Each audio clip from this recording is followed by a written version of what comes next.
mozika gasy no tantaraina ny feony fotsiny any de mampody aina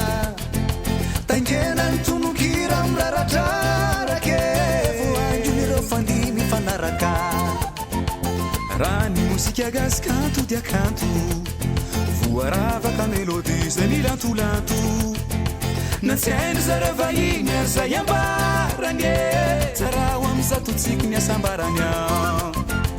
lukanga staralila diso amtongotrila kipatsona sy misodina diso miodikudina aponga kuritsana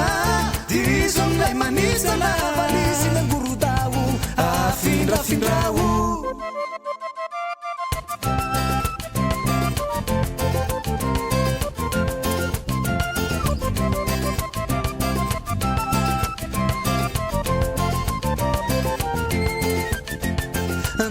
mozika gasy masaropiaro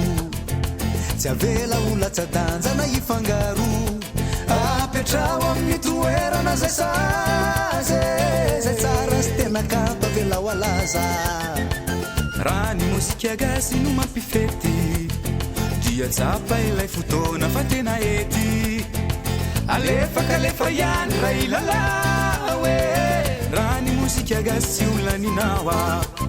reo gadona mampandi tomituri fitizala matuna ilay fanagy kamasambatraye reo kalony fahiny talanjony reo vahiny ny titena malagasy zay tara mangasiasy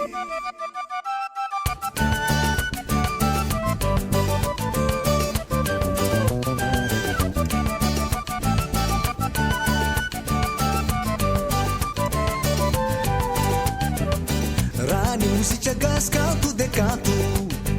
voaravaka melody zay milantolanto na tsy haindry zareo vahiny ary zay ambarany tsara ho am'zatotsiky ny asambarany raha ny mozika gasy no mampifety de tsapa ilay fotoana fa tena ety alefakalefa ihany raha ilalao raha ny mozika gasy laninawa regadona mampandi tomituri fitizala mandona ilay fanagy kamasambatraye reo kalony fahiny talanjony reo vahiny ny titena malagasy zay tara mangasiasy